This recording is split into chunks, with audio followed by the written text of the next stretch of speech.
మీ మోకాల నొప్పులకు ఎటువంటి సర్జరీ లేకుండా ఎపియాన్ పెయిన్ క్లినిక్ అందిస్తున్న అత్యాధునిక చికిత్స.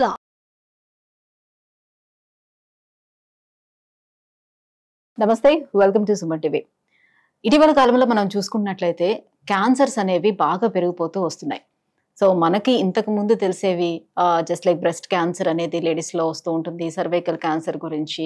సో బ్లడ్ క్యాన్సర్ అంతకు ముందు రోజుల్లో మనం చూస్తే ఎక్కువగా కనిపించేది క్యాన్సర్ అంటే మనకి బ్లడ్ క్యాన్సర్ ఇట్లాంటివి కనిపిస్తూ ఉండే. కానీ ఇప్పుడు బాడీలో ఉన్న ప్రతి ఒక్క ఆర్గాన్కి క్యాన్సర్ సమస్య అనేది వస్తూ ఉంది. సో ఎందుకు ఈ క్యాన్సర్లు అనేవి ఎక్కువగా పెరిగిపోతున్నాయి? సో మనం తీసుకున్నటువంటి డైట్ వల్ల, మన లైఫ్ స్టైల్ చేంజెస్ వల్ల అసలు ఏ కారణాలతో ఈ క్యాన్సర్స్ అనేది వస్తుంది, సో ఎలా దీన్ని కంట్రోల్ చేసుకోవాలి, ఈ విషయాలన్నిపై అవగాహన కల్పించేందుకు మనతో పాటు ఉన్నారు డాక్టర్ రాజేంద్ర గారు, సర్జికల్ ఆంకాలజిస్ట్. నమస్తే సార్. నమస్తే సార్. సో ఇప్పుడు నేను చెప్పినట్టుగానే సో క్యాన్సర్స్ అనేవి రోజు రోజుకు పెరిగిపోవటానికి ఏంటి రీజన్స్ అయి ఉంటాయి? క్యాన్సర్స్ పెరిగాయి అంటే ఒకప్పుడుతో కంపేర్ చేస్తే పెరిగాయి అన్న మాట నిజం. సో ఇప్పుడు స్టాటిస్టిక్స్ చూసినా కూడా ఇండియాలో ప్రతి 9 మందిలో ఒకరికి క్యాన్సర్ వస్తుంది. అంటే ఎగ్జాంపుల్ మన స్టూడియో తీసుకున్న ఒక 100 మందిలో అంటే 10 మెంబర్స్కి క్యాన్సర్ అనేది పక్కా. సో ఇది వినడానికి కొంచెం భయంకరంగా ఉన్నా సో అది నిజం. సో ఈ క్యాన్సర్స్ పెరగడానికి మెయిన్ రీజన్ ఏంటంటే నా వైపు నుంచి అనిపించేది మనిషి యొక్క అత్యాశ.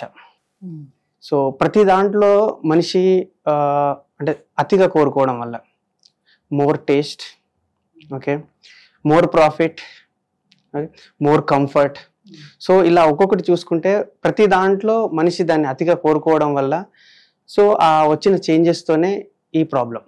ఓకే, సో మోర్ టేస్ట్ ఆలోచిస్తే ఏముంది అంటే టేస్ట్ యాడ్ అవ్వడానికి సో కెమికల్ మిక్స్డ్ అన్ని ఆర్టిఫిషియల్ స్వీట్నర్స్ వాడడం కానీ, ప్రిజర్వేటివ్స్ యాడ్ చేయడం, ప్రాసెస్డ్ ఫుడ్, సో ఇవన్నీ యాడ్ చేస్తున్నారు టేస్ట్ రావడానికి.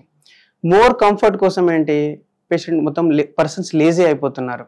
సో ఫిజికల్ యాక్టివిటీ లేదు, సో ఏసీలో అంటే సన్ ఎక్స్పోజర్ లేదు. సో అది మోర్ కంఫర్ట్ కోరుకోవడం.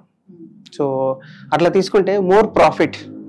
సో మనిషి ఏంటంటే ప్రాఫిట్ అతిగా ఉండాలని చెప్పేసి మన పంటలు పండించినా కూడా అందులో మోర్ కెమికల్స్, ఫర్టిలైజర్స్ యాడ్ చేసి ప్రొడక్షన్ని పెంచడం. సో అట్లా ప్రతి దాంట్లో మనిషి మోర్ స్పీడ్. సో అంటే దాని మీనింగ్ షార్ట్ కట్స్ వెతుక్కోవడం. సో అంటే 2 minutes నూడిల్స్, సో అటు ఫుడ్ అంతసేపు వండే అంత ఓపిక లేకుండా సో ప్రతి దాంట్లో షార్ట్ కట్ వెతుక్కోవడం. సో ఇలా తన లైఫ్ మొత్తాన్ని మనిషి మార్చుకోవడం వల్ల, చేంజెస్ రావడం వల్ల సో క్యాన్సర్స్ అనేది ఆబ్వియస్గా రేజింగ్ ట్రెండ్లోకి వచ్చేసాయి. కొంతమంది పేషెంట్స్ ని మీరే చూడొచ్చు, సార్ నేను చాలా క్లెన్జింగ్ గా ఉంటాను, లేకపోతే నేను చాలా కేర్ తీసుకుంటాను, ఫుడ్ విషయంలో నేను చాలా కేర్ తీసుకుంటాను, టైం టు టైం ఫుడ్ కూడా నేను తీసుకుంటూ ఉంటాను, నాకు ఎలాంటి అలవాట్లు లేవు, బట్ నాకు ఈ క్యాన్సర్ ఎందుకు వచ్చింది, చాలా సఫర్ అవుతూ ఉంటారు. సో నేను ఎలాంటి నాకు అలవాట్లు లేకపోయినా, అలవాట్లు అంటే ఇన్ ద సెన్స్ వాళ్ళలోనే ఏ స్మోకింగో, డ్రింకింగో, లేకపోతే ఇలాంటి అలవాట్లు, బ్యాడ్ హ్యాబిట్స్ నాకు ఏమీ లేవు, బట్ నాకు క్యాన్సర్ వచ్చింది, ఎందుకు వచ్చింది అని సఫర్ అవుతూ ఉంటారు. సో ఏమై ఉండొచ్చు అలాంటి వాటిలో? అంటే ఇందులో ఆ పరంగా చూస్తే రీజన్స్ 2 రకాలు. ఒకటి పర్సన్ సెల్ఫ్ ఎక్స్పోజ్ అవ్వడం, ఏంటి మీరు అన్నట్టుగా ఆల్కహాల్కి, స్మోకింగ్ కానీ పర్సన్ తనకు తెలియకుండా కూడా తన ఎన్విరాన్మెంట్లో ఉన్న ఈ క్యాన్సర్ ఫ్యాక్టర్స్కి ఎక్స్పోజ్ అవ్వడం. సో అట్లా చూస్తే air pollution, okay. 2 passive smoking. అంటే ఆల్రెడీ మనం సిటీలో ఉన్నాము అని అంటే total air is polluted, okay, అది మీకు తెలిసిన విషయమే. ప్యాసివ్ స్మోకింగ్, నార్మల్గా స్మోకింగ్ చేసి వాళ్ళు ఏదైతే పొగను బయటకు వదులుతారో సరౌండింగ్ పీపుల్ దాన్ని పీల్చుకోవడం. సో యాక్టివ్ స్మోకింగ్ ఎంత రిస్క్ ఉంటుందో ఫస్ట్ ప్యాసివ్ స్మోకింగ్ కూడా అంతే రిస్క్ ఉంటుంది. ఇవి 2 ప్లాస్టిక్స్ వాడడం, ఓకే, తనకు తెలియకుండానే ప్లాస్టిక్ బాటిల్స్ వాడడం కానీ, ఇంట్లో ప్లాస్టిక్ మెటీరియల్స్ వాడడం కానీ, సో అది one of the reason. Second ఆలోచిస్తే నేను చెప్పాను కదా ఫ్రాగ్రెన్సెస్. సో అంటే పర్ఫ్యూమ్స్, అంటే ఇంట్లో కానీ హోమ్ ఫ్రెషనర్స్ అనే పేరుతోని పర్ఫ్యూమ్స్ వాడడం కానీ, కార్లో పర్ఫ్యూమ్స్ వాడడం కానీ, సో ఇవన్నీ. ఇంకా థర్డ్గా ఆలోచిస్తే కాస్మెటిక్స్. సో అంటే కాస్మెటిక్స్ లో క్యాన్సర్ కారకాలు ఉంటాయనే రీజన్ కూడా వాళ్ళకి తెలియదు. మీరు అది చెప్తే మాకు భయం వేస్తుంది ఫస్ట్. అవునండి, అందులో ఉంటాయి. అంటే ప్రతి దాంట్లో కూడా ఇబ్బంది, ప్రతి దాంట్లోనూ హెవీ మెటల్స్ ఇవన్నీ యాడ్ అయి ఉంటాయి. సో మీరేమనుకుంటున్నారు, అంటే దాన్ని క్లీన్ గా ఉన్నాము, మాకేమి బ్యాడ్ హ్యాబిట్స్ లేవు అంటున్నారు. కానీ నువ్వు అదే కాస్మెటిక్స్ నువ్వు డైలీ అప్లై చేస్తున్నప్పుడు అది స్కిన్ ద్వారా అబ్జర్వ్ అయితే, సో అంటే ఒక 10 years ఓవర్ ద పీరియడ్ అది ఎక్స్పోజర్ అయినప్పుడు ఆటోమేటిక్గా అది క్యాన్సర్కే రీజన్ అవుతుంది. సో ఇట్లా అంటే మనకు తెలియకుండానే మనం క్యాన్సర్ కారకాలకు ఎక్స్పోజ్ అవ్వడం అనేది చాలా జరుగుతుంది మన surrounding. That is one main reason. Second reason family history రావడం. సో అది సెకండ్ రీజన్. సో ఇప్పుడు మనకి పొల్యూషన్ వల్ల అని అన్నారు. ఇప్పుడు నార్మల్ గా స్మోకింగ్ అయితే నేను అవాయిడ్ చేసుకుంటాను లేకపోతే మానుకుంటాను, ఏదైనా జరగచ్చు. బట్ ఈ పొల్యూషన్ రోజు రోజు పెరుగుతుంది తప్పితే తగ్గడం లేదు. దీని నుంచి నేను దానికి ఎక్స్పోజ్ కాకుండా ఉండడం అనేది అసాధ్యం అవుతుంది కదా. సో ఎలా మనల్ని మనం రక్షించుకోగలుగుతాం, ఎలా ప్రొటెక్ట్ చేసుకోగలుగుతాం? అంటే మనం నివసిస్తున్న ప్రదేశం కానీ మన వర్కింగ్ స్పేస్ కానీ సో మోస్ట్లీ ఈ మన పొల్యూషన్ ప్లేస్కి కొంచెం దూరంగా ఉండడం చూసుకోవడం బెటర్.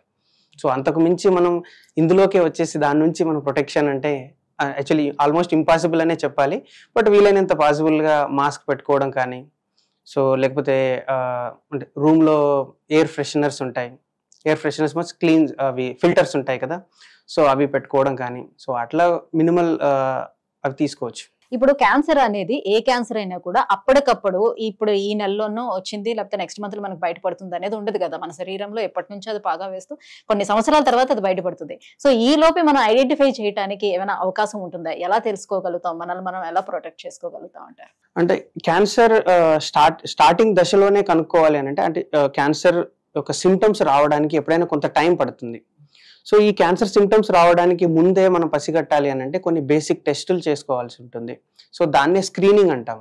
సో అది ఇప్పుడు గైడ్లైన్స్ అంటే అవే చెప్పారు. సో 40 years తర్వాత ఎవ్రీ ఇయర్ కొన్ని బేసిక్ టెస్ట్లు అనేవి ఉంటాయి. సో అవి చేసుకోవడం ద్వారా మీరు చెప్పినట్టు అట్లా సిమ్టమ్స్ రావడానికి ముందే మనం ఆ క్యాన్సర్ని పసిగట్టడానికి ఉంటుంది.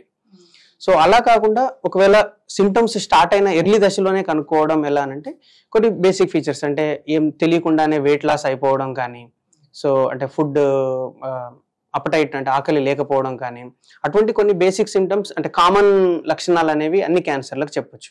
సో ప్రస్తుతం ఉన్న రోజుల్లో మనం ఎక్కువగా చూస్తున్నటువంటి క్యాన్సర్లు ఏంటి? మనం ఎక్కువగా చూస్తున్నది ఏంటంటే ఫీమేల్స్ లో చూసినట్లయితే బ్రెస్ట్ క్యాన్సర్ మనకు మోస్ట్ కామన్ గా చూస్తుంది. అది కాకుండా గర్భాశయ ముఖద్వార క్యాన్సర్ అంటాము, సర్వైకల్ క్యాన్సర్, ఈ రెండు మనం ఫీమేల్స్ లో మోస్ట్ కామన్ గా చూస్తున్న క్యాన్సర్స్. అదే మేల్స్ లో అబ్జర్వ్ చేస్తే లంగ్ క్యాన్సర్ అనేది డ్యూ టు స్మోకింగ్, రెండు ఓరల్ క్యాన్సర్ ఇండియాలో, అదే ఫారెన్ లో అయితే ప్రోస్టేట్ క్యాన్సర్. ఓకే. సో ఇది due to oral cancer due to tobacco chewing, గుట్కాలు తినడం వల్ల వాటి వల్ల మోస్ట్ కామన్, స్మోకింగ్ వల్ల లంగ్ క్యాన్సర్. సో ఎలాంటి ప్రివెంటివ్ కేర్ తీసుకుంటే, డైట్ పరంగా ఫస్ట్ ఆఫ్ ఆల్ మనం మాట్లాడుకున్నట్లయితే ఎటువంటి ఫుడ్ ని అవాయిడ్ చేసుకోవాలి, ఎలాంటి డైట్ ని తీసుకోగలిగితే మనం వీటి నుంచి కాస్త బయటపడే అవకాశాలు ఉంటాయి? సో డైట్ పరంగా ఆలోచిస్తే ఏంటంటే first processed foods, already readymade foods ఏవైతే ఉన్నాయో అవి అవాయిడ్ చేయడం బెస్ట్. రెండు ఆయిల్స్, ఏవైతే రిఫైన్డ్ ఆయిల్స్ ఉన్నాయి కదా అవన్నీ మోస్ట్ డేంజర్. సో అవన్నీ పక్కన పెట్టేసి గానుగ నూనెలు కానీ వాటిని వాడడం బెటర్. ఒకటి. రెండు అంటే more of home production foods.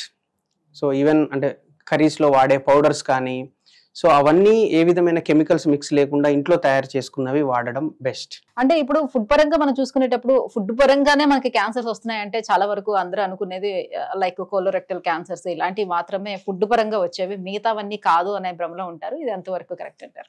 లేదండి. సో అంటే ఇప్పుడు మనం తీసుకున్న ఫుడ్లో మొత్తం ఆర్టిఫిషియల్ కలర్స్, సో అవన్నీ యాడ్ అవుతున్నాయి. సో అది నాట్ ఓన్లీ అంటే కోలోరెక్టల్ క్యాన్సర్ కాదు, స్టమక్ క్యాన్సర్ కానీ ఈసోఫాజియల్ క్యాన్సర్స్ ఇవన్నీ లింక్ అయి ఉన్నాయి. ఓకే. రెండు ప్రిజర్వేటివ్స్ అన్నారు, ఫుడ్లో ప్రిజర్వేటివ్స్ యాడ్ చేసినాయి, నైట్రేట్స్ అవన్నీ ఉంటాయి, వాటి వల్ల బ్లాడర్ క్యాన్సర్ అవి కూడా ప్రూవ్ అయినాయి. So bladder not related to the food కదా, but is a possibility. So even blood cancers, so ఇవన్నీ ఉన్నాయి. Thank you sir, thank you so much.